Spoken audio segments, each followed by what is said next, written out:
Welcome to the Friday Fraudster podcast with Kelly Paxton, pink collar crime expert, Joe Irvin, your person for all things ethics, and Robert Berry, the guy who helps you ask better questions. Join them as they discuss sad, funny, and sometimes disturbing fraud stories. Be sure to catch past episodes on your favorite podcasting platform or go to www.fridayfraudster.com and grab some CPE while you're there. Well, hello everyone.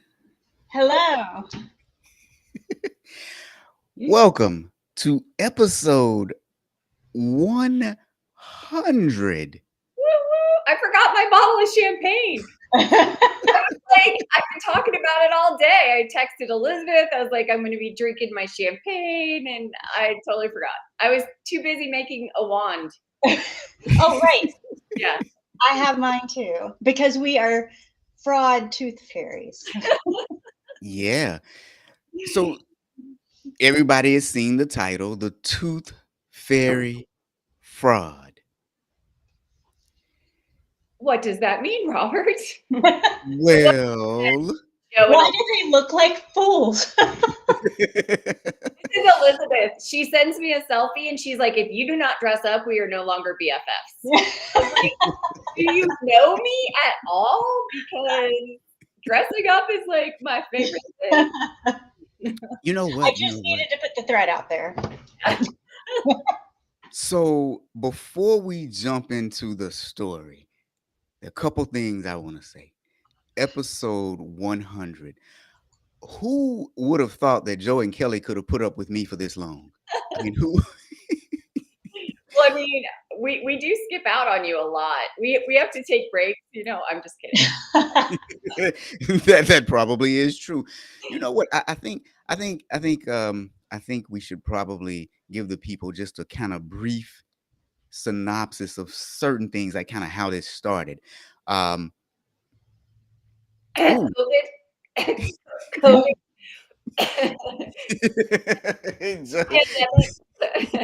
You know what though? So yeah. I mean, a lot of it is because of COVID, but here's what I will say. So there's a backstory that a lot of people don't know, and if you've been to some of my training courses, I tell a lot of stories and a lot of things to educate and entertain people. But what happened was in 2019, I was working at a place that it didn't really work out well. It wasn't a good fit. So early 2020. I was doing two things simultaneously. I was job hunting and I was trying to build this training business and figuring out which one would work, right? And I had two job offers, January of 2020, as well as a contract that was about to be signed for a gig where I was going to be doing training under my company, flying throughout Europe, teaching enterprise risk management. Then the pandemic hit. Both of those job offers went away, and that contract never got signed. And in 2020, I found myself in my 40s with no place to live, no place to go, nothing to do. I made a whopping $12,000 in 2020. I spent more money than I brought in, and I was sad. Then, around the end of 2020, I was building up a presence on LinkedIn because I said, I got to do something. And I was doing some virtual training. Then I met a guy named Trent Russell. You guys know Trent. He is, well, the host of the Audit podcast, and he's just a phenomenal dude. Trent introduced me to someone named Michelle. Michelle introduced me to Joe. Joe introduced me to Kelly. Kelly was posting a lot of fraud stuff on LinkedIn, and she used this hashtag, Friday Fraudster. And the stuff was very educational and entertaining. In the meantime, Joe and we had done some virtual training together. And Joe actually began referring clients to me. I don't know why. Just kindly. And it was around that time I said, hey, let's do a show every Friday on LinkedIn. I don't know how to do it, but I'll figure it out. And they said yes. And they just trusted me. Like who knew? And so we started doing the Friday Fraudster, and the first episode was called The Crappy Company. I think that was one of the best episodes. The It poop. was. Yeah. What I didn't tell you, though, was one of the reasons I called it The Crappy Company was because the company was a poop company, and they were committing fraud. And they said that they could take your poop and analyze it and tell you what was wrong with you. Well, one of the reasons I named the show The Crappy Company was because, well, first of all, poop is always funny. Poop is what? Poop is always funny. Oh, yeah. Okay. You cut out there for a second. Okay. Yeah. So I figured if we flopped on air, if we were crappy on air, at least people would laugh at the title of the show.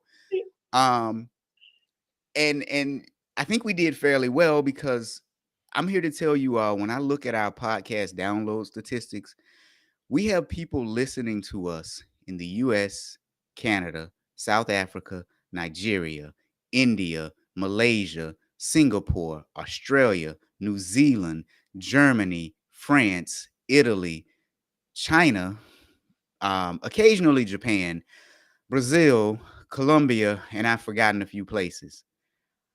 I just saw somebody say hi from Italy. That's pretty cool. Yeah. Oh yeah. So, but in the middle of that too, though, I think a lot of good business relationships have formed. I met Thomas. Thomas is a phenomenal dude. I can't say enough good things about Thomas. Galena, she's not here today. She's on a field trip with her son. I consider Galena to be a wonderful person, and I'm glad I met her. And some of you all have connected with one another in the audience. In the meantime, I'm no longer homeless. I mean, that's good, right? And I even did some keynote speeches at some IIA conferences. And that's where I met you, at the 2021 FSE in DC. That's right. Elizabeth and I met because I did a keynote speech. Now, Elizabeth, how good was I? Oh, I loved it. It was phenomenal. And I still remember you were wearing your t-shirt, I Heart Audit, I think, with the blazer. And I told Joe I'm stealing that idea. So I'm going to make some shirts. I sent her like all the varieties that I have. I have like a pink I Love Audit and a black I Love Audit. And I have a pink I Love Ethics. And yeah. So, by the way, anybody listening, if you want an I Love Audit shirt, go to my website, thatauditguy.com. I have merch. So nice. Yeah. But I just wanted to say, before we start the 100th episode, thank you, Joe and Kelly. I know you'll hear it later, for trusting me. And everybody who's ever listened, commented, sent us stories, sent us emails saying we helped you do your job better. Thank you. Yes, thank you. I agree. And thank you, Robert, for always putting up with us.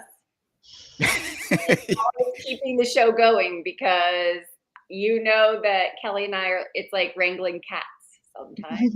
No, it's not. Yeah. And I think people would be surprised at how easy the show comes together. Or at least it's easy to me. And, like, we'll get stories and I'll just send them out, and Joe and Kelly will do research. I'll do research. And we don't have to talk a whole lot beforehand and spend a whole lot of time trying to figure out what we're going to say and what we're going to do. And we work on the fly a lot. They'll send me something from Canva right before the show and say, hey, can you show this during the show? And I'll be like, sure. That's not Joe and Kelly. That's the guests. They're still in the excitement phase of being on, and so they're still creative.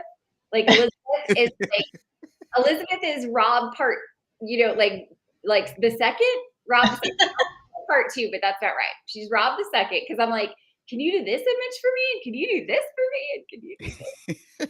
I love Canva. It is so much fun. It's awakening the creative part of my brain that I didn't even know was asleep. Yeah. Look, me too. I love Canva. Matter of fact, everything that you see from me is created in Canva. This whole background, the digital assets for the show, a lot of it is in Canva. So I know I got a little sappy there in the beginning. So if I scared anyone away, I'm so sorry. For those of you who are still here, do me a favor, go and subscribe to that Audit Guys YouTube channel because, well, you should. We're going over to YouTube, people, and we're going to have some new and interesting things over there. These shows, Audit Bites and Friday Fraudster, they'll be there. Actually, they are there now. We're streaming on YouTube right now. But there'll also be videos that you won't see anywhere else. We're going to try and monetize this YouTube channel and make it one of the best resources for internal auditors available. So go subscribe to the YouTube channel. And by the way, while you're also here, why don't you go to fraudretreat.com? Joe is having a fraud retreat where she's teaching us how to. Sorry. Fraud prevention retreat is just too long. So y'all know what I'm talking about. Can I just say we're at like 70? So we're almost double what we were last year already. So if anybody wants to come, they better get signed up here pretty quick because I've actually gotten 2 emails from people today, like, you know, making sure there's still spots and it's going through budget approval and all that. So anyway, it's April and it's not until August. I'm like thrilled, but I have a feeling it will sell out in the next month. Wow. This is so cool. This is just cool, man. So, Joe, Elizabeth, let me ask you all a question. You know, that's how I start almost every show. Have you noticed that? I ask some silly question that they are. Let me tell the audience, they are never prepared for the question that I'm going to ask. Never. Yeah. So it's always a surprise. Makes it humorous sometimes. Sometimes, yeah. Scary other times, right? So, Joe, Elizabeth, let me ask you all a question. So in your role as the tooth fairy, how much does that job pay? Like how much do you pay? Oh, God. So I have a very funny tooth fairy story from when my daughter was young. I think we had started giving gold coins from the tooth fairy, so dollar coins. And one day she lost something like 5 teeth in one day. I don't know how it happened, but it was at the end of the day. She stuck them under her pillow and wrote a note that said, "Tooth fairy, I would like these in gold coins." And we were frantically calling the grocery stores and trying to find anyone who had them. Nobody had the gold dollar coins in stock. So I wrote a note that said, you know, "Dear Abby, I didn't have any, but please take this to the bank and they will give you gold coins." It was like a $5 bill. And she took it to the bank and handed it to the teller and they read it and they just started grinning. They were just so tickled and gave her 5 gold dollar coins. Wow. That's pretty impressive. I think my only tooth fairy story is that I got caught trying to put the money under the pillow once. My poor child has been like scarred for life. Like there are so many, you know, I also got caught moving the elf on the shelf and like, I mean, it's been very traumatic around here. Like, anyway. Well, we've had some elf forgot to move and then had to come up with a reason why, and might have said something like, "Well, maybe your behavior wasn't good enough yesterday." So Elfie was sad and just couldn't move, which is kind of terrible. We were put on the planet to torture our children. Okay, but we digress. So Rob asked how much we make as a tooth fairy. So we don't need money, Robert. We work in children's smiles. Yep, happiness and smiles. We're not in it for the money. Ah, It's okay. money. Yeah. Okay. So you mean, you know, you wouldn't accept a $1.3 million payout in order to be the tooth fairy then, right? No, never. Who would do that? So, so now Stephanie says $5 these days, and I'm really thinking inflation, man, because in my day it was a quarter. You got a quarter per tooth. I know. Okay. Really. Okay. So being a tooth fairy doesn't pay $1.3 million at all. Not even close. Okay. I was just checking because there was this husband and wife pair down in Hialeah, Florida, and they had a dental practice. They were dentists, and they sold their practice. They sold their practice to a management company. So they sold their practice, and they were still working in the practice. They no longer owned it. They sold it and were working as dentists. Now, at some point, they were eventually fired from the practice that they created. That's gotta hurt. Like, that's really gotta hurt.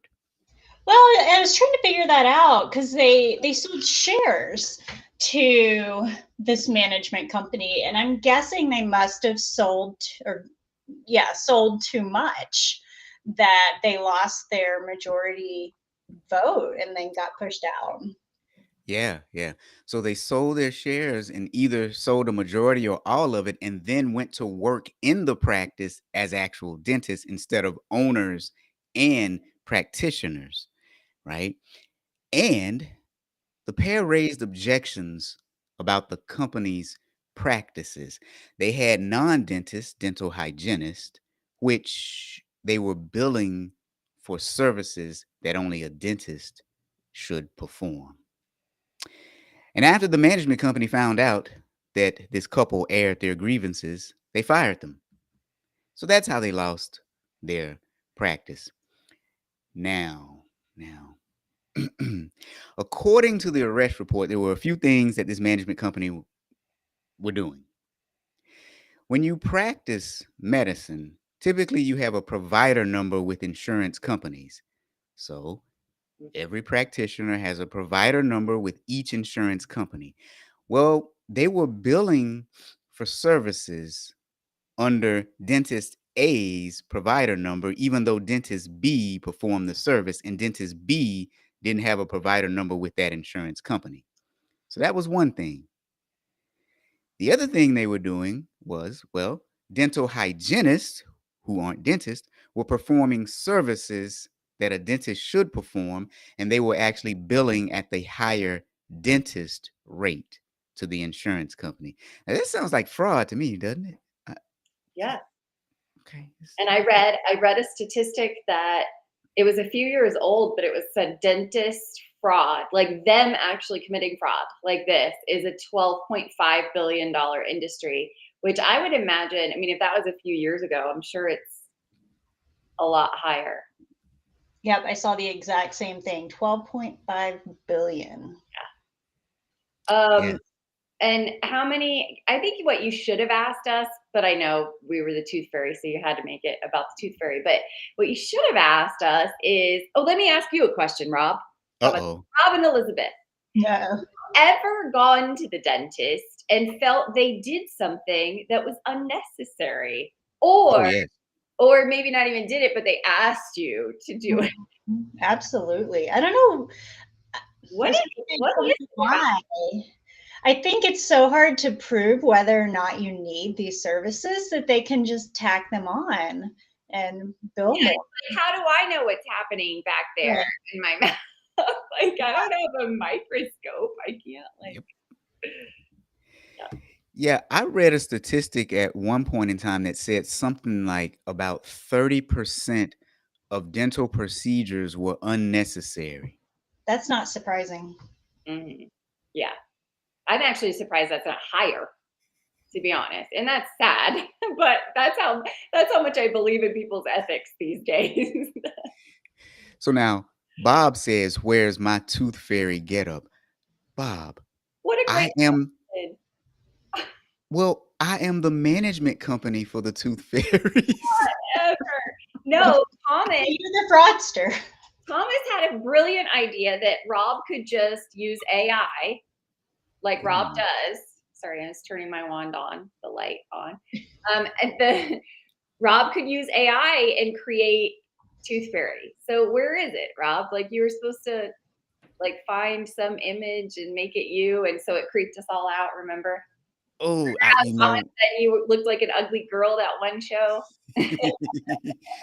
people are still calling me about that show. Yeah, yeah. Well, Now that's because AI is fascinating and it's scary, and it really is. Mhm. Yeah. So now Christine Murray has a really interesting question or statement. She says, I wonder if there are any dentists out there that take out their own insurance for their customers, then do a double billing against the patient's insurance and the one they purchased.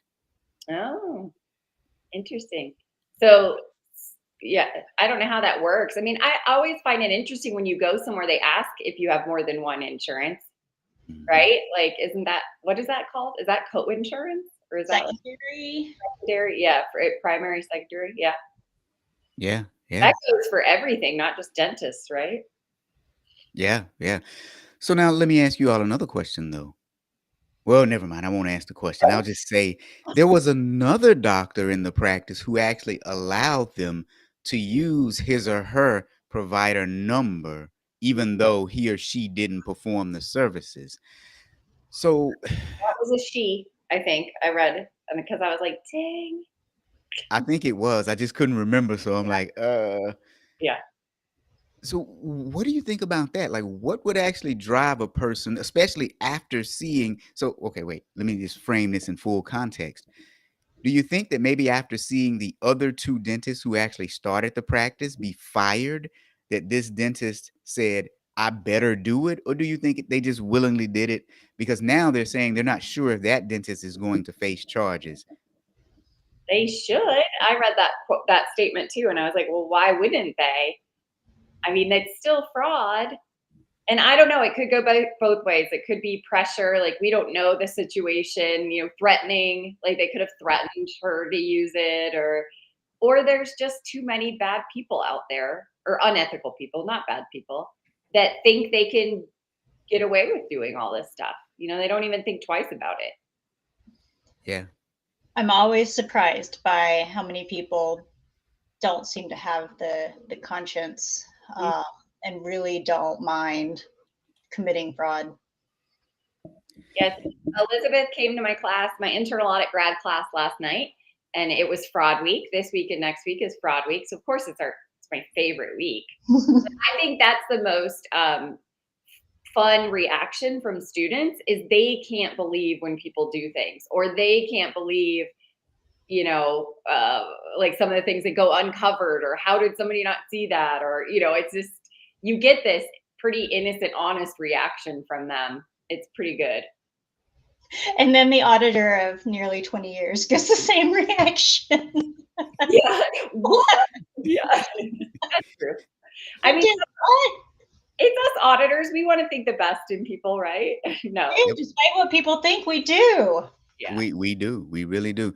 What's interesting in this particular case too is I think it further illustrates how badly we treat whistleblowers. Mm.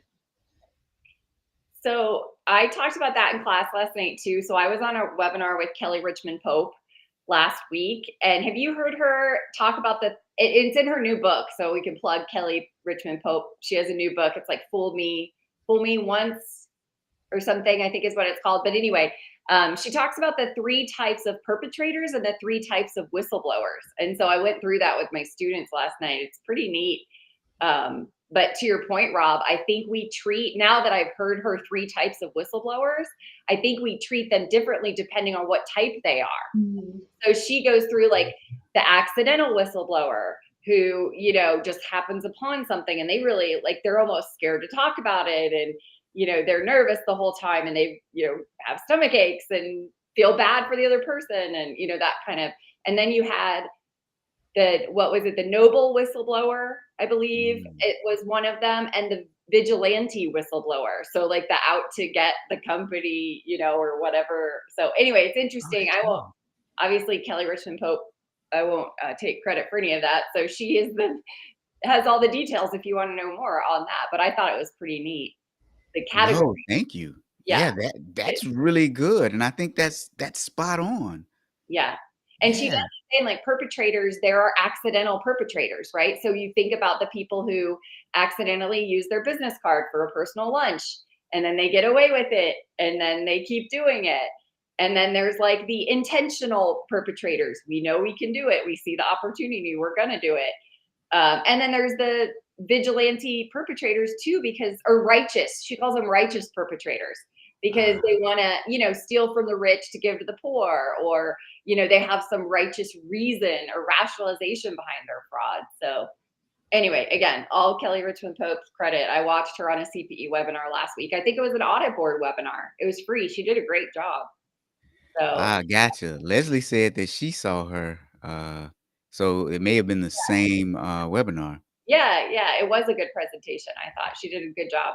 I like those. I like the hour ones where you get something out of it, like those. So Yeah. anyway, And we have another comment from someone in the audience. Whistleblower policy should include whistleblower protection. It should.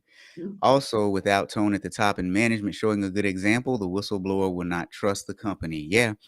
So I'll say that for every director of audit role that I've ever had, I was also responsible for the whistleblower hotline as well.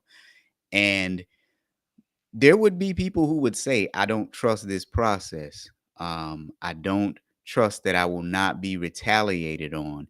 So that is definitely a concern. And then the question is, how do you actually make it safe for people, especially if the tone at the top is what's really bad? So, yeah, very good point. Very good point. the only thing that I've come up with when I've been asked that question is the employees have to observe you doing something, taking action on something, and I think this is where transparency is key. And the difference between a good solid cultural good culture organization and a bad one is they are transparent, and they almost make examples of the fraud cases and the ethics, and they talk about it, and they're not hiding it or brushing it under the rug, or ooh, we don't want to talk about it because then other people will do it or whatever. It's just such a lousy excuse, if you ask me. Yep. What do you like? So, What did Bob say? If you make it on yeah, I'm laughing at Bob's comment. if I Well, you know how I. audit clipboard, I want a cut because it was my idea. That's me. you, you you know how I am. I do multiple things during the show, and I'm surprised that I can keep up with it all. And I'll go back to being sappy for just one moment. Doing this show has actually made me an even better presenter, both in person and online. It's just amazing the things that you can do when you're forced to actually make a change and start doing new things in life. And that's why I'm so happy that we're at episode 100. I still can't believe it, to be honest with you. I know. Um, I did a virtual the other day, and I got a comment in the chat about how I was one of the few presenters that like kept up with the chat, like as I was yep. presenting. You do that really well, Rob, too. And I'm like, really? Like they haven't figured that out by now. Yeah, that was one of the first things I learned. I'm engaging in the chat. I mean, you've seen me do this show. I remember the first time you saw me do it live when we were together. You were just like, "How do you do all of this?"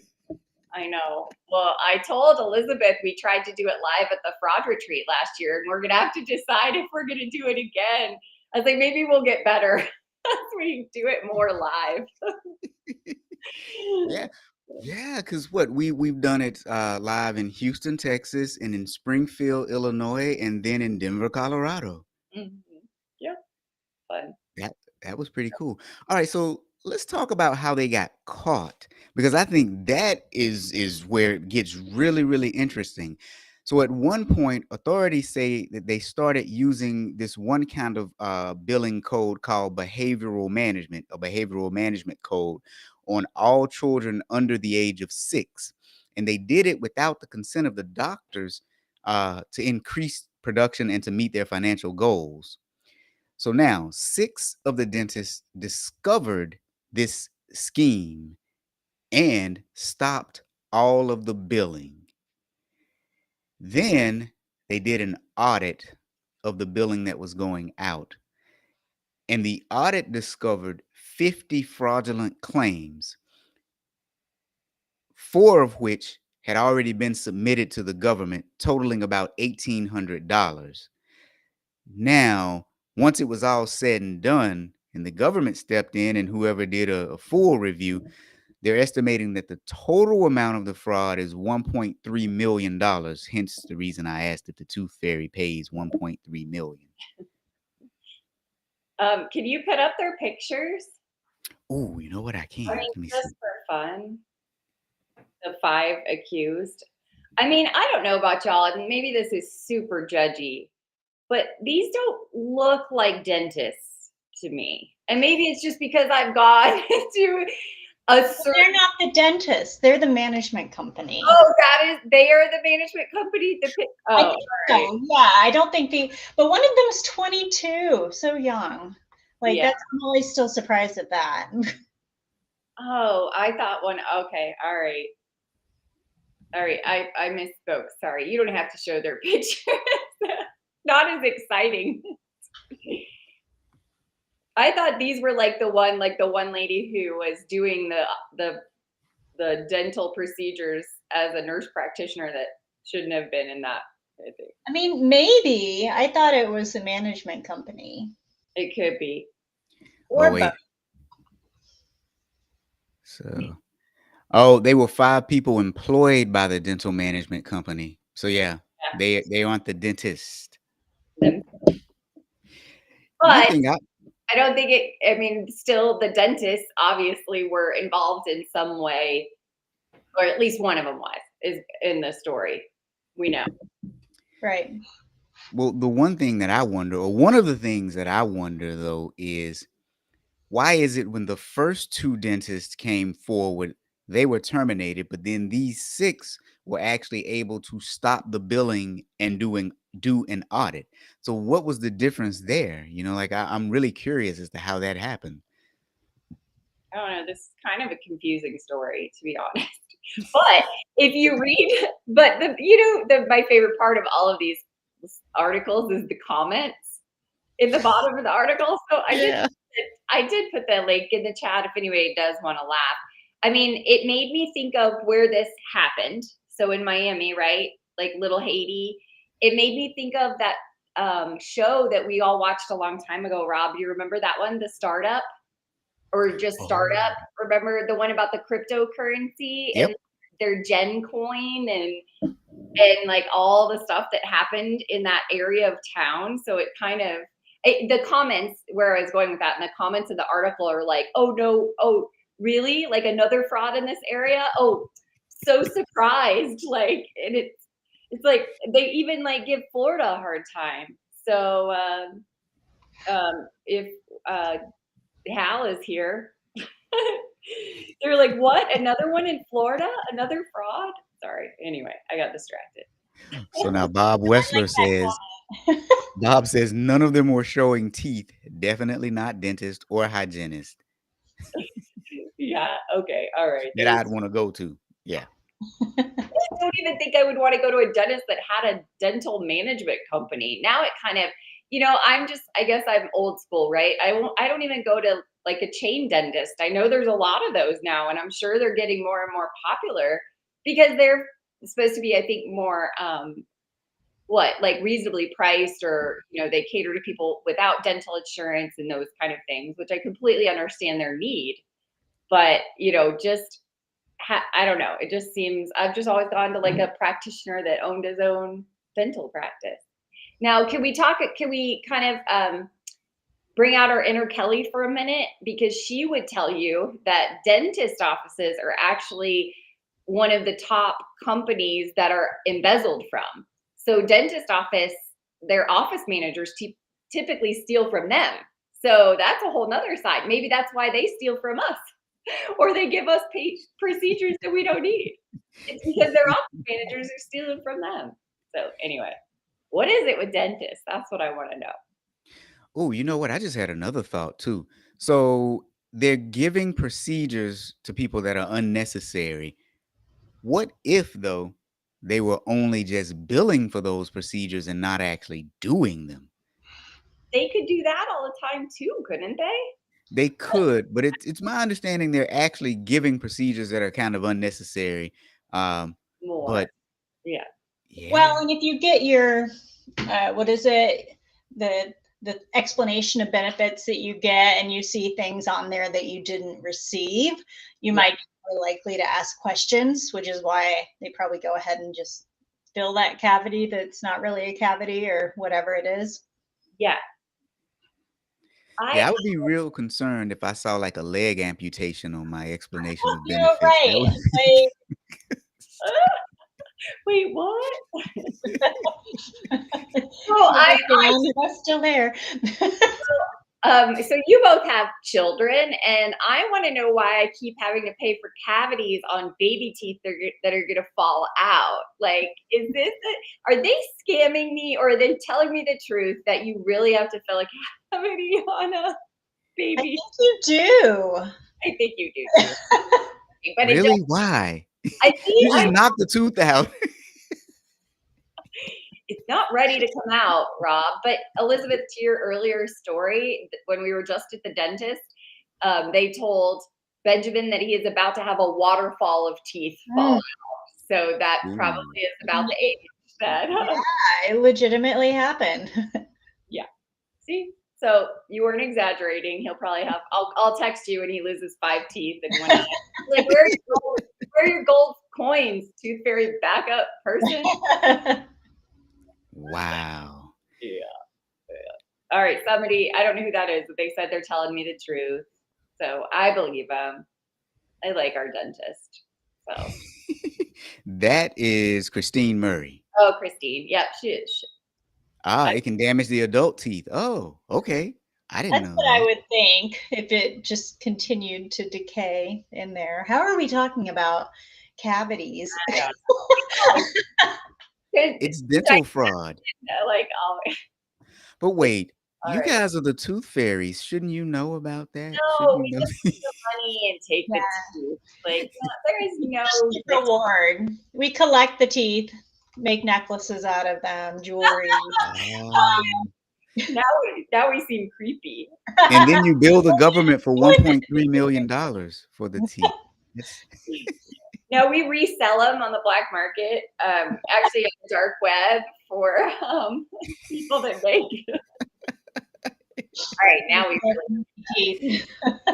All right, so everybody, episode number 100 of Friday Fraudster, the Tooth Fairy fraud, where a dental management company defrauded the government of over $1.3 million by submitting fraudulent claims for a variety of different reasons. Services they didn't perform, services a dentist performed but didn't have a provider number, and so they used another dentist's